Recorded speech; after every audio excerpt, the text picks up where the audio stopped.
Jorge construiu uma máquina de jogar futebol no Botafogo, que parte de um 4-2-3-1, mas que não dura muito tempo assim não. Até o time controlar a posse e se organizar no que mais parece um 3-1-5-1. Na saída de bola, o volante Gregory baixa para fazer uma saída de 3, praticamente como um zagueiro pelo lado direito para fazer companhia do Bastos e do Barbosa. E com isso ele agrega qualidade no passe, principalmente o passe curto de distribuição para chegar no grande cérebro da saída de bola, Marlon Freitas. O volante que joga um pouco na frente do Gregory fecha essa saída em 3+1, com o Gregory na direita, o Bastos um pouco mais afundado e mais baixo como uma cobertura defensiva centralizado, o Barbosa pela esquerda e o Marlon Freitas um pouco mais avançado, distribuindo e fazendo com que o time avance no campo. E o Barbosa ali pela esquerda foi uma grata surpresa no elenco do Botafogo, contratação excelente que até constrói muito bem, mas não espera dele aquelas conduções muito longas. O Barbosa vai encontrar bons passes por dentro e principalmente boas bolas longas. Aqui é importante a gente entender que por mais que o Botafogo tenha se notabilizado por um jogo curto, de troca de passe, de troca de posições, drible, mobilidade, isso vai se ater mais pro campo de ataque. Na saída de bola é um time muito diverso, que tanto usa esses passes curtos, e o Gregory e o Marlon Freitas colaboram bastante, mas não se limita a isso. Muitas vezes vai usar bolas longas, principalmente sendo o Igor Jesus mais avançado como homem-alvo. Feita essa saída, a gente vê o ouro do Botafogo.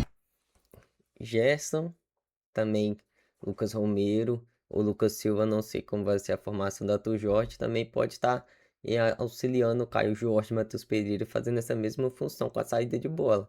Vamos ver, né? Na hora que começar o jogo, se é isso mesmo que vai acontecer.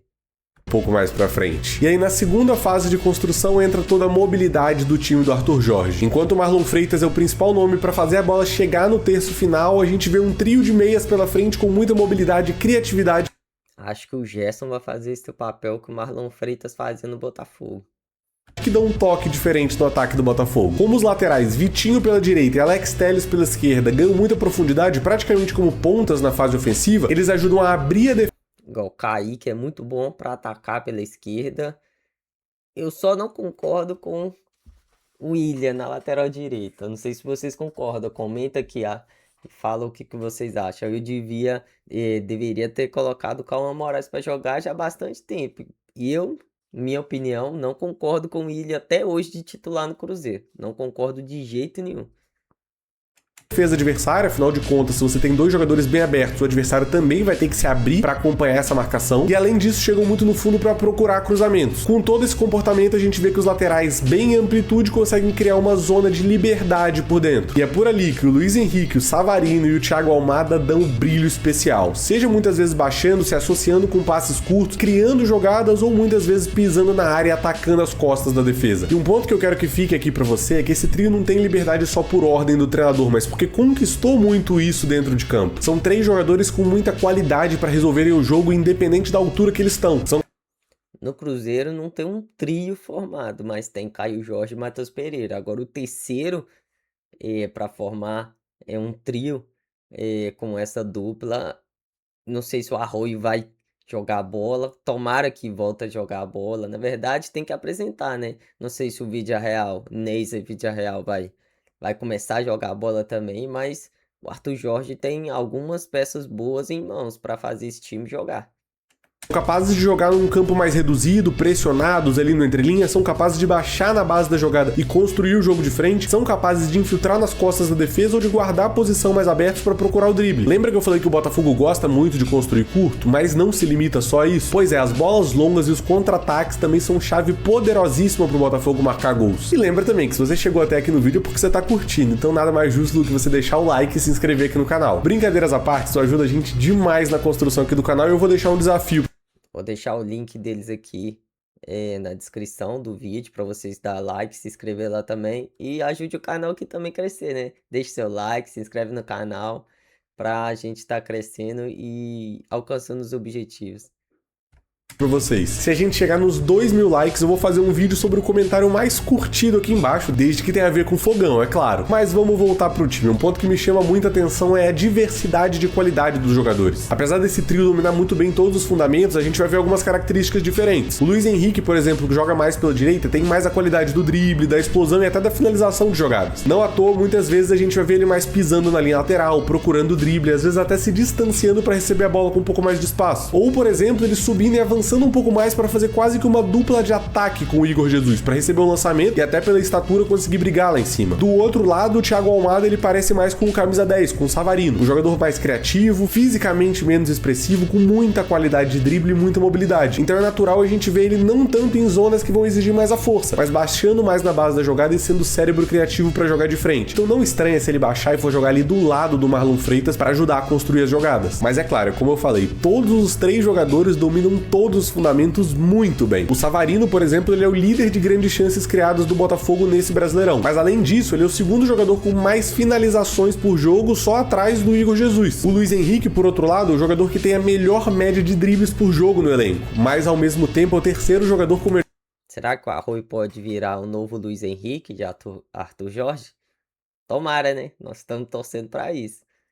Melhor média de desarmes na competição, fica atrás só do Marlon Freitas e do Gregory. Esse é o tempero especial do Botafogo. E o que a gente pode dizer é que o Arthur Jorge entendeu muito bem como potencializar esse trio, e ele criou um espaço onde eles podem exercer o que eles sabem fazer de melhor. Na base da jogada, a gente vê ali o Marlon Freitas, o Gregory e o Barbosa, principalmente. Bem abertos, abrindo a defesa adversária, a gente vai ver o Alex Telles e o Vitinho. E mais na frente, o Igor Jesus é o jogador que vai dar profundidade, que vai afundar e arrastar a defesa para gerar esse espaço por dentro para o trio ter mobilidade e conseguir criar as melhores jogadas. É como se você criasse uma gaiola ali por dentro para que eles pudessem se mover e ditar para onde o jogo vai. E o 9, ou melhor, o 99 Igor Jesus é muito importante nisso. Muitas vezes ele vai fazer um movimento de infiltração nas costas da defesa, não necessariamente para receber lá, mas muitas vezes para atrair a marcação e gerar esse espaço maior para o trio conseguir ser criativo. Além disso, ele tem uma excelente capacidade física, muitas vezes para receber uma bola longa, amaciar essa bola, proteger e encontrar alguém de frente para ser mais criativo. Isso aí sem falar do faro de gol e na qualidade do jogo aéreo. É com todo esse repertório que nem me preocupa a seca de gols que ele tá passando por não ter marcado desde o 5-0 contra o Peñarol. Ele agrega muito mais ao jogo coletivamente do que só individualmente. E é isso que faz do Botafogo não só um time especial, mas um time campeão. E é justamente com esse quarteto ofensivo mais dois laterais que avançam bastante que o Botafogo consegue ser muito agressivo ofensivamente. Vai colocar 4, 5, quem sabe até 6 jogadores na área para depois de um cruzamento conseguir povoar e ser bastante agressivo. E com uma boa capacidade dos jogadores que estão ali por trás, principalmente do Gregory e do Marlon Freitas, que estão nessa vigilância constante, o time consegue ser agressivo sem ser vulnerável defensivamente. Afinal de contas, são poucos os times que conseguem atacar com 6 jogadores, se defender teoricamente com 4, os 2 zagueiros e os 2 volantes, e não ceder tantos espaços assim para transição. A gente tá falando da melhor defesa do Campeonato Brasileiro. E para quem tem acompanhado meus vídeos sabe, isso aqui eu chamo de compactação ofensiva. Os atacantes avançam, os defensores têm...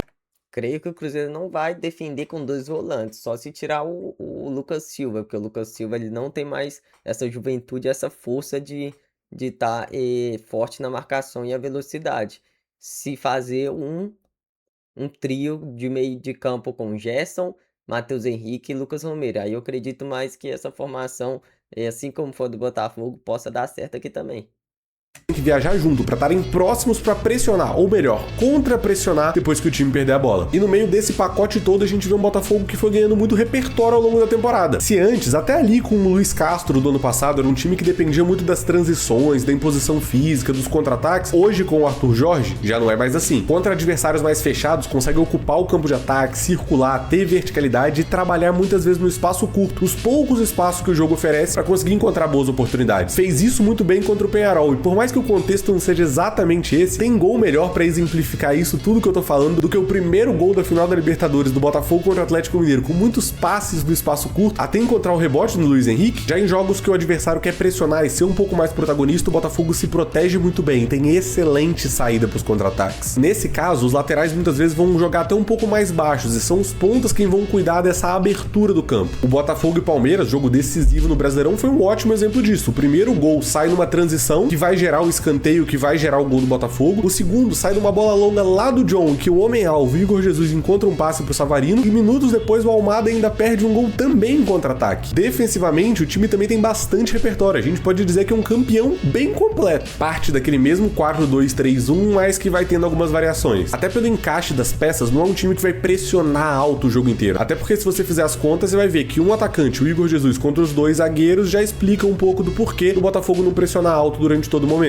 Mas eu vou te falar, o time é implacável no bloco médio. Nesse 4-2-3-1, o Savarino, camisa 10, é quem geralmente vai cuidar de um dos volantes. E se o adversário jogar com 2, o Marlon Freitas sobe para fazer companhia e ajudar nessa pressão um pouco mais alta. Os pontas encaixam nos laterais e o resto tá tudo muito bem cuidado, principalmente entendendo que o Barbosa, o Bastos e o Adrielson também tem ótimo jogo aéreo para defender das bolas longas. E dentro de todo esse repertório, a gente vê que o Botafogo tem muita qualidade para jogar de pé em pé, isso vocês já estão acostumados a ver, quanto para procurar os cruzamentos, principalmente nas situações de transição. Marca em bloco médio, convida o adversário para o seu campo, recupera rápido e acelera, e o quarteto de frente é letal. Muitas trocas de passe em espaço curto e tem uma arma muito interessante. Procura um lado do campo muitas vezes para depois cruzar no segundo pau. O Savarino marca assim contra o Vasco e o Matheus Ponte marca assim contra o Flamengo, por exemplo. Mesmo sendo muito dominante no Brasileirão, a gente tá falando só da sexta melhor média de posse de bola do campeonato. Em compensação, é o time com mais cruzamentos por jogo na competição. E essa construção por um lado, para depois fazer o cruzamento e encontrar o homem livre do lado oposto, virou marca registrada desse Botafogo. E acrescentando a isso, a gente não tem como não falar do repertório de bola parada. O gol contra o Palmeiras ficou muito marcado pela confusão do que foi ensaiado, do que não foi, mas o gol contra o Inter vem para tirar qualquer dúvida. O time faz bons bloqueios dentro da área para manter o Inter todo dentro da pequena área. O Marlon Freitas arrasta de fora para dentro da área para manter o Inter por ali. Depois de uma troca de passes, encontram o Savarino na entrada da área. E ali, que tempo de bola, meus amigos. Um chute de primeira para marcar um golaço com 5 minutos de jogo. E para vocês verem que é padrão, no jogo contra o Corinthians, algumas rodadas atrás, rolou algo bem parecido. A galera só não lembra porque não acabou saindo gol, mas para vocês verem que tem muito de jogada ensaiada em bola parada do Botafogo do Arthur Jorge. E o interessante é quando a gente olha pro banco de reservas, um time que consegue ter muito repertório e possibilidade para trocas. Por exemplo, a gente tá falando do Luiz Henrique, que é um jogador que tem drible, que tem explosão, que tem finalização, mas no banco tem o Júnior Santos, que era titular até pouco tempo atrás e mantém as características. Por exemplo, se você tira o Igor Jesus, você tem o Tiquinho Soares, que tem características parecidas. Na final da Libertadores, o Bastos não jogou, o Adrielson cumpriu muito bem a função. Se na esquerda o Telles é um lateral muito profundo, o Cuiabano consegue corresponder muito bem saindo do banco também. E talvez o maior gap esteja ali no Savarino e no Thiago Almada, provavelmente. Dois meias mais criativos, mais geniais, de um drible um pouco mais curto, de passes muito criativos, que no banco não vão ter tantas opções parecidas. Tem o Carlos Eduardo e o Oscar Romero, que está sendo bem deixado de lado. Em compensação, o Matheus Martins consegue entrar e acrescentar outra qualidade diferente ao time. Mais explosão, velocidade, principalmente para as transições. Mas eu não acho que isso vai ser problema por muito tempo, não. John Textor tem um plano. E é exatamente assim que o Botafogo coloca o seu nome no hall da fama do futebol brasileiro. Títulos importantes e expressividade ao jogar, encantando os torcedores e... Você me diz aqui o que você acha que o Arthur Jorge vai dar um jeito nesse